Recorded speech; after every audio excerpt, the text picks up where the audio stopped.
in the next few weeks to UUSC. As a Unitarian Universalist, we affirm and promote. Right?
We've been doing this for, some of us, for about 5 years. Catherine here is brand new, right? Catherine's about a month, right? Charlie, right? Allie, and Woody, right? And we started about 5 years ago, and it's really neat. You don't have to know music. You don't have to read music. You can, but you don't have to. And it's a nice way of just enjoying and playing together. And everybody has a rhythm inside themselves, and this sort of brings it out. And we also play fixed rhythms. They're actually fixed West African rhythms. Back then, one we just played was called Casa, right? And the one we played earlier on was called Sinte. Later on, we'll play something called Fanga, which is a welcoming, and maybe at the end we'll play something called Tiniba. So we learn these fixed rhythms. Everybody has a part to play, and it's like in an orchestra. And the lead drummer, which right now is myself, will play solos on top of it. I'll be improvising, and other people will play fixed rhythms. And like I say, we do it maybe once a month, once every month and a half, put our services up at UUCMC, and we do it for special occasions, and we really enjoy ourselves. Oh, and I'd like to make one short announcement. If you like it, there's going to be a drum circle right in this building here on Sunday afternoons from, what is it, 4 to 6, Charlie, right? I think 4 to 6. I think so. I'm not sure. It's a new experiment. It's going to be one at November 13th and another at December 11th. I won't be doing it. A friend of mine will be doing it, but I think I'm going to attend just to help me get off the ground. And there'll be extra drums, there'll be bells, there'll be rattles, and everybody's welcome for any experience. Thank you. It's Farmer Greg. I've become a farmer. Unknowingly,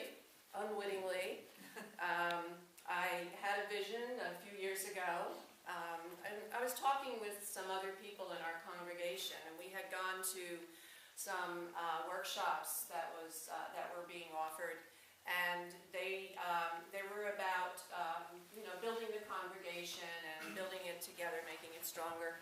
And one of the ways that they suggested was to have the congregation be associated with a project or something in the community that didn't necessarily have to do with anything, so we think, spiritual, although it all does.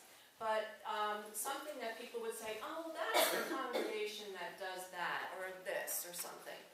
And I just felt like the community garden was, just the time, the right thing to do. The time was right, pardon the pun.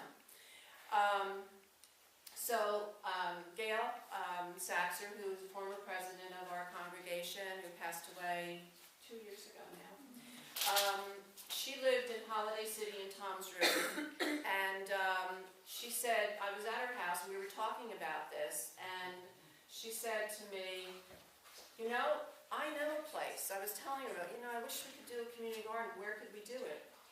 She said, I think I know a place. So she said, come with me. We walked out her back door, and we walked through a little patch of woods, and we came out to a clearing that the weeds were about up to my knees. There were ruts in there. They were, because off-road vehicles had gone out, a huge open space. And I said, that's perfect. I saw at that moment the possibility of a community garden in this wide open space. We didn't have to clear any trees. Yeah, there was some work that needed to be done, but it was, I just knew that it was the right place. So I'm going to take this stuff off. And I decided this morning, just a little aside, I'm going to a country living festival with my best friend Nancy in Batstow, and so I was going to have 2 changes of clothes because I usually don't dress like this for church. And then I was looking and I go, oh, why don't I just wear this and feel like a farmer? Anyway, these are going to come off later because I can't use them when we go to the bathroom. And I don't know how guys do it, but it's not easy getting these things on. Anyway, back to the garden. I did some research and I found out that it belonged to Berkeley Township, and I wrote a proposal to the council and asked them if we could, put a garden there. And they agreed, and for $1 a year, they leased it to us for 5 years, which, by the way, somebody remind me we have to renew our lease.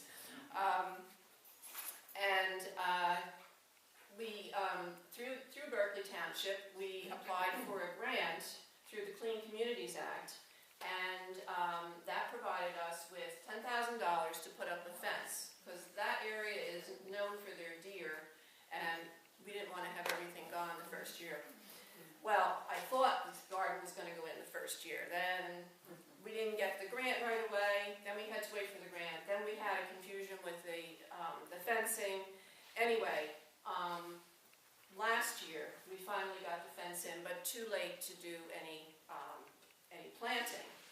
We also put in a well and bought a tractor. Through a Faithify campaign, we raised over $3,000 to buy a tractor and a rototiller. And then through the generosity of congregation and friends and other people, we raised another $1,000 and got generous donations from Home Depot, from Chap Construction, a local construction company, an electrician who donated all of his time, and we got the well in, and we got an electrical service to run the well. So we were ready when this year came, in this spring. Berkeley donated a bunch of seeds to us, and people had their other seeds. So when we were home during the winter, we started growing seeds for the planting. We grew so much and put so much in the ground, it was like a jungle. And we learned an awful lot. I learned so much. I mean, I never claimed to be a gardener or much less a farmer, but so I'm an organizer, and I love to get things started up. My mother was always saying, "You're always starting something." it just started, growing. It was just really amazing. We had community service workers from probation who came and helped us build raised beds with 880 concrete blocks that Gloria was able to get donated from a company. So we had raised beds for individual members and their families. And Bob Rokas, who's not here today, he's our project manager. And by the way, we have about 35 members in the community garden, and only about half of them are members of this congregation. So they come from all over the community, which is really wonderful. Bob loves building. He loves making things, and he dreamed of having a children's garden. So we got these big sewer pipes. They're big corrugated kinds of really heavy plastic. He got a bunch of them. He cut them into different sizes. And then last year, the kids that came for camping in the Grove filled them with topsoil. And we created a children's garden, very rudimentary. And then Bob put up fence sections. We got fence sections donated to us. We got lots of other wonderful things donated. And so now we have a beautiful children's garden. So Gloria was one of the people who put flowers in the flower boxes around there. And next year, all around the children's garden will be devoted to having herbs and flowers to encourage butterflies and bees. And so it's just an amazing creation, how it all happened. When my granddaughter died, Bob was really sweet, and he made a sign and dedicated it to my granddaughter Dara. And we have Dara Memorial Garden. So we have grown, let me say here, tomatoes, peppers, eggplants, squash of all kinds, beans, radishes, peas, cucumbers, butternut squash, pumpkins. Yesterday we had a pumpkin sale. And first we had kids come from the Berkeley Township Recreation Department. They're little kids from kindergarten to 3rd grade. And they do cooking, which is really kind of like putting icing on the cupcakes kind of thing. It's not very detailed. But they came and they picked out their pumpkins, and then they walked around the garden and they were asking questions. What's this? What's that? We got to see some of the swallowtail caterpillars that like to make their cocoons on parsley. So, and then they spotted a few little butterflies, and it was a really wonderful morning. And then after that, we had the pumpkin sale, and I didn't really advertise except on social media, but we have $126 here right now. Whoa! Yeah, so I'm going to put that in your So in spite of all of the mistakes that we made, everything grew and flourished. We did a little too much watering in the beginning, if you can believe it, a little too little at some points, but it all worked out. And to date, and this is not even right, I keep changing this, we've donated over 3,000 pounds of vegetables to the People's Pantry, which is just marvelous. And for those who don't know what the People's Pantry is, it's a sort of food bank, but it looks like a little supermarket. And people can go in there and, they don't ask them for their income information. They simply fill out an application, and then they are allowed in. They always have a volunteer with them to help them with the whatever they're selecting, and to help them bag it and bring it out to their car. So every time they see us coming, and they go, oh, more vegetables. So they posted on their Facebook page all of every poundage that we bring in, and it's hundreds. And now we're bringing in butternut squash and pumpkins, and those things are heavy. So we kind of like have a little bit of an edge there. But over 800 pounds of that was picked by one of our members who, and I'm going to tell you a little story about her. I got her permission, so she knows I'm going to tell you this. She belongs to New Jersey Farmers Against Hunger. And she goes every Saturday and she gleans. Gleans is taking the vegetables that are still left on the vine or whatever, that have been missed by the regular harvesting, or that have grown, and now there's more vegetables there.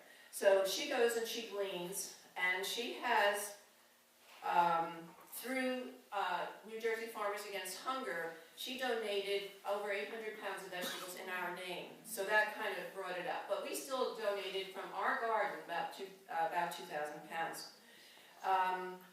She picked corn, green beans, tomatoes, cucumbers, and she just came back yesterday with a box full of peppers, beautiful, gorgeous peppers, and more butternut squash. So this is the story about Janice, and there's other marvelous stories, and even there's a connection in a family that we found out about. So as I said, she belongs to New Jersey Farmers Against Hunger.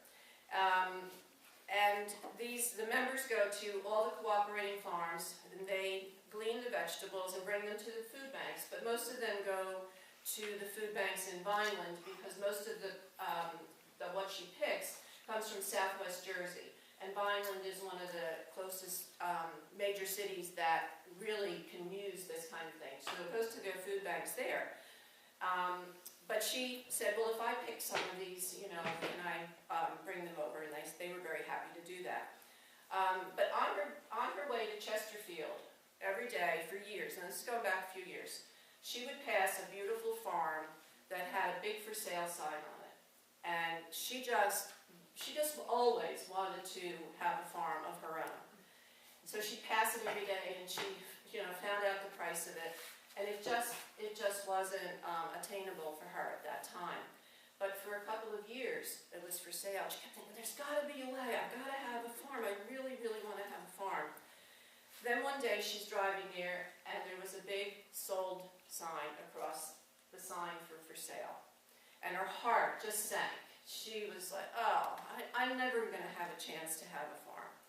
Not long after that, she attended a meeting with some friends, and I think it was Kiki, who mentioned that this congregation had a community garden. And so she perked up and she found out about it and she joined, but she didn't really get involved too much because we weren't planting anything. We were just a big fenced-in area. So this year, when we started planting, she continued on her gleaning with New Jersey farmers, and she started working with us and helping us to plant things, and she's got a lot of knowledge from doing all of that work with New Jersey farmers. And we were talking one day, we were planting, I think, some beets or something, and she told me, she said, she never had the farm that she dreamed of, but then she realized she had a farm, and she doesn't have a mortgage. And so she was really, really thrilled that she had a place to dig deep into the soil and put all of that energy that she has into it. So we've not only benefited from Janice's labor and her sweat, but also from her knowledge and expertise in farming, as well as her compassion. And she realized that when you ask for something and you let go of your expectations of how that's going to be, the universe delivers. And sometimes it's better than you can possibly imagine. It's always better than you possibly can imagine. So Janice's dream came true, not how she thought it should, but because she allowed the universe to work its magic. And she got a small, manageable farm and nothing to pay on it. Every day she is there after work. She stops by, she picks weeds or picks vegetables or does whatever needs to be done. Other members of the garden, there was a schedule. They did watering every day when we needed to have it. We didn't have an irrigation system until Janice's husband set up a simple irrigation system to make it a little bit easier for us to do the watering. But she just really is there almost every day. Bob, the Brocus, the project manager, he loves, as I said, to build things. He just is working now on building 3 large compost bins out of lumber that he was able to get donated to us by a horse farm in Jackson. He was changing his farm. He wasn't going to have horses anymore, and he didn't need the pasture, so he didn't need the lumber. So we have a good pile of that lumber, and not only did Bob do that, he built us a beautiful gazebo right in the center of the garden. So, and we have a grapevine growing there now, right? And and I don't know how it happened, but there was some interaction between Janice and Charlie, and they found out that they're distant cousins. Because she knew about the legend of the grapevine and met Charlie, and that's how it worked out. So, yeah, when Bob used to live on a farm. He used to farm with Rodale in Pennsylvania. He used to work on their organic farm. And he really missed that when he moved to Ocean County. So when he found the community garden, he read an article in the paper. I think it was the first year that we started planting it. And he made a beeline over to the church that very same day and signed up to become a member. They're just two of the many wonderful people that have come forth and contributed to the garden. They share their resources, their knowledge, their energy, their time, their talent, and their treasures. And it just brings us to a whole new level of understanding what community is. The seeds for this community didn't come in a little paper envelope, though. The seeds of these ideas were planted when myself and some others had this idea that we wanted to grow our little church and spread our roots into the community in a way that those who are looking for a spiritual home might find something there for them to connect to. We didn't quite know how to do that, but our asking was answered in Gail's backyard. And by sharing a common goal, this community and this congregation has created a life-sustaining, joy-inducing labor of love. So yesterday, as Deb mentioned, we had a harvest party. And as I told you, the children came down and picked the pumpkins.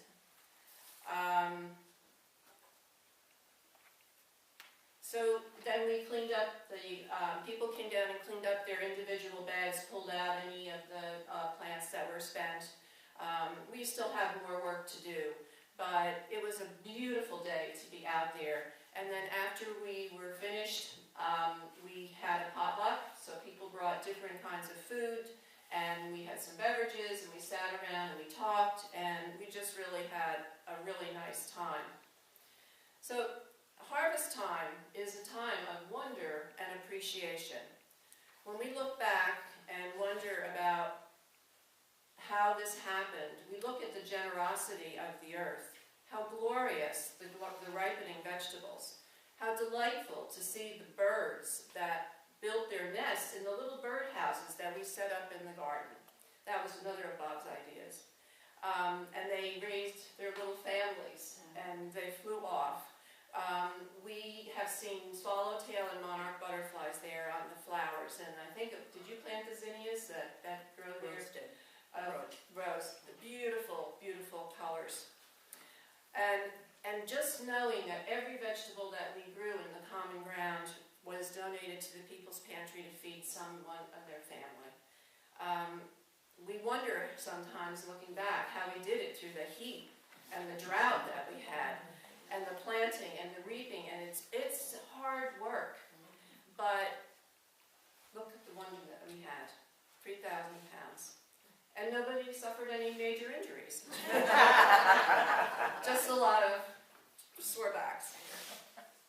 So as we prepare for this coming winter, it's a good time for us to think about what seeds we would like to plant as a congregation. And what we planted last year, our second year here at Murray Grove. Last March, our Murray Grove Association Board and the UUOCC Board had a joint retreat.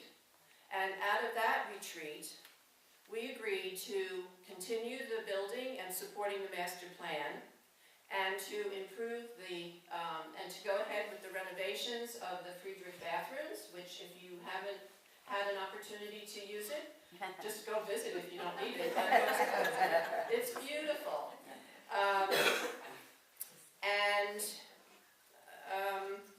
So the parking area, pretty soon those, whatever you call those things that are standing in front of it, the orange and white, they'll be moved away, because that'll be the pad for dropping people off, and also for parking. So these were things that grew and blossomed. These are the seeds that were planted last year. I had proposed that we have another joint retreat, but I think this congregation needs to have its own retreat and to really think deeply about what seeds do we want to plant next year. Because just like any good farmer, you need to plan things, you need to rotate your crops, you need to fertilize the soil. So there's a lot of work that needs to be done before you can put anything into the ground. And that's what we need to think about in this congregation. We have a lot of work to do before we can actually build our own meeting house and not have to share space here. So there's a lot that we need to work on. And that's why I say that I think this congregation, we need to come together first and figure out what we really want to do. We have an idea, and I know that we all have a vision of it, but we still need to do some planning. My own, ideas about what the community garden was going to look like, I was like way off the scale of things that I thought, could be accomplished. I'm kind of thinking of a big cement platform and a roof over it so we could dance and have music and everything. And maybe someday we will, but first we had to get some other work done. So I had to scale back my ideas. But it's always good to have those visions. It seems daunting when we think of the total cost of what that will be. But let's not look at that yet. Like the community garden, which is almost 5 acres of land, we just took 1/2 acre, just 1/2 acre. And that's what we were able to do for this year. So we can do much more with another 1/2 acre, but we're not doing that right away. We just have to be futuristic and have visioning, but we also need to be realistic and realize what can we do step by step each day along the way. And that goes for us in our whole lives, really. If we don't have a vision of what we would like our lives to be like, we're kind of just floundering around and not sure where to start or where to end. We want to be a congregation that builds a real community feeling here, not just in our congregation, but in the larger community.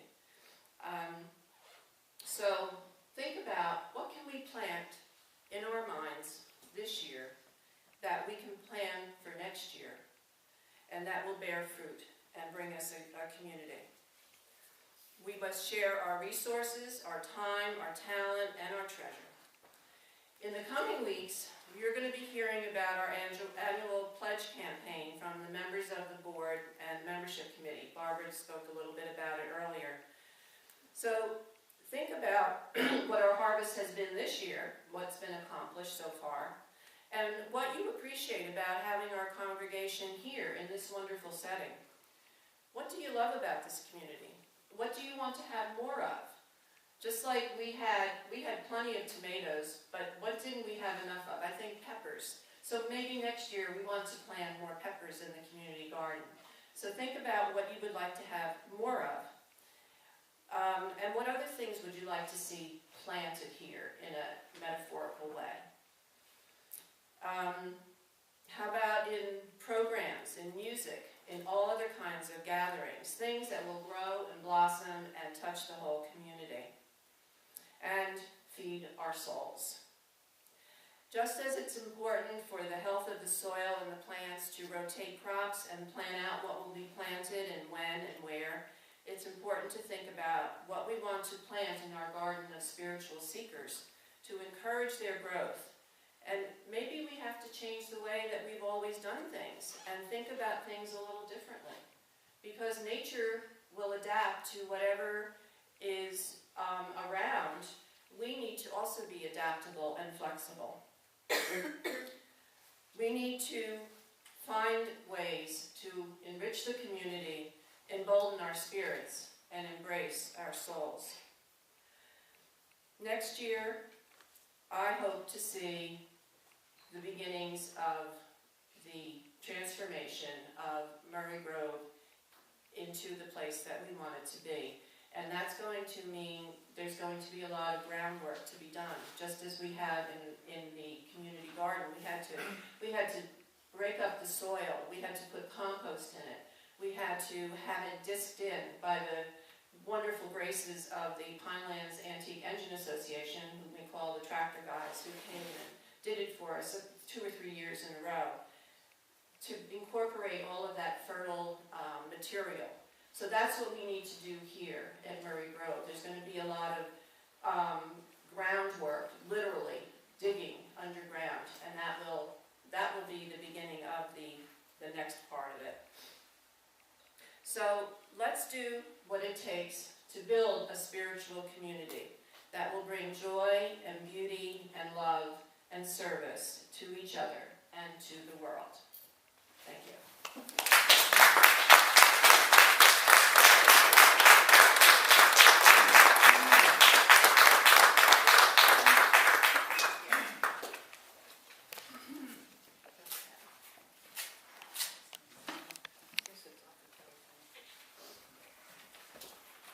Now we will take up an offering for the support of our congregation.